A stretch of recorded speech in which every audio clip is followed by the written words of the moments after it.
ये supreme court का जो तर्क था वो उन्होंने यही कहा था जो मैं कह रहा हूँ कि नाम तो ऑलरेडी है, बदलने की जरूरत क्या है बदलने की? India that is Bharat already है, तो ये नाम भारत शब्द तो भारत के संविधान में एग्जिस्ट करता है, अब नया शब्द क्या लाने वाले हैं? तो इस ग्राउंड पर पीआई रिजेक्ट हुआ था कि ये कोई डिमांड ही नहीं हो सकती, क्योंकि भारत शब्द तो पहले से संविधान में है, तो आप क्यों चाहते हैं भारत नाम होना चाहिए? वो तो खुद बता रहा संविधान पहले ही आर्टिकल में इंडिया दैट इज भारत हो गया, तो वो तो ऑलरेडी एग्जिस्ट करता है।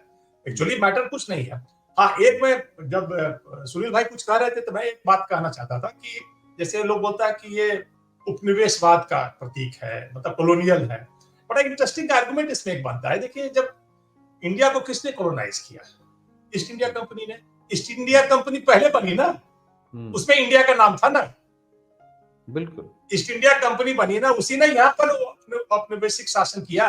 तो ईस्ट इंडिया कंपनी तो बन चुकी थी, यानी इंडिया शब्द पहले से था प्रयोग में, तभी तो ईस्ट इंडिया कंपनी बनी जिसने भारत पर शासन किया।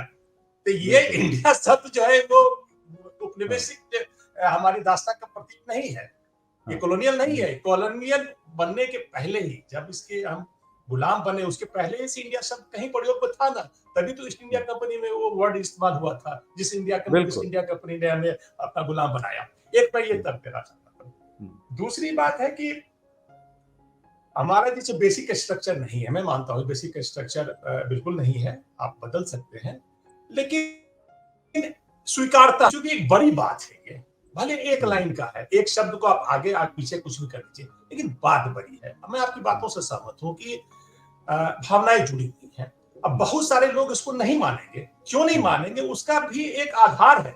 अगर आप भारत शब्द की व्याख्या जो लोग बताते हैं ऋग्वेद में है, ऋग्वेद में कहां पर है भारत की व्याख्या? वहां पर भारत जो है ट्राइब को, एक फैमिली को बताता है कि ये भारत के वंश है, यानी कि भारत जन उसको कहते थे, भारत जन वो कोई ज्योग्राफिकल एंटिटी नहीं है।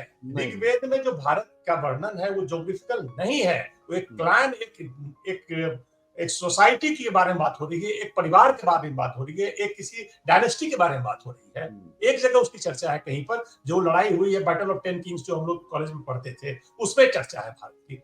तो वो एक पर्टिकुलर फैमिली के, एक डायनेस्टी के, एक शासन की बात हो रही है, कोई ज्योग्राफिकल एंटिटी नहीं है।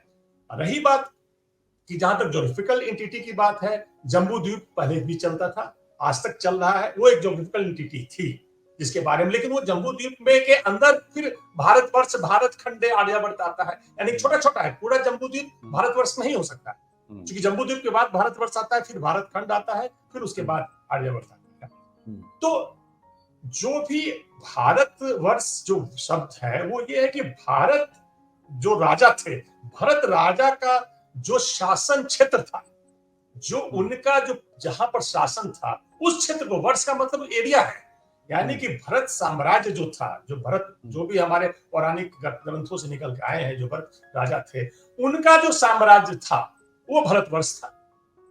तो वो साम्राज्य कहां तक था? क्या उस साम्राज्य में कि आपका वो तमिल संगम, ये तमाम जो जगह है, क्या वो सारे जुड़ी हुई थी? नहीं। तो अगर आप भारत को मानते हैं तो भारत सिर्फ एक, मुझे लगता है कि नर्मदा के उधर नहीं है, मतलब एक, मतलब डेक्कन की उस तरफ नहीं है भारत। जिस भारतवर्ष की बात हम करते हैं, जो विष्णु पुराण में जिसकी चर्चा है या ऋग्वेद में जो चर्चा है, वो भारत उतना ही भर है। आप देख रहे हैं जनचौक का सोशल मीडिया प्लेटफॉर्म। हमारे YouTube चैनल को सब्सक्राइब करने के लिए बेल आइकन दबाना ना भूलें।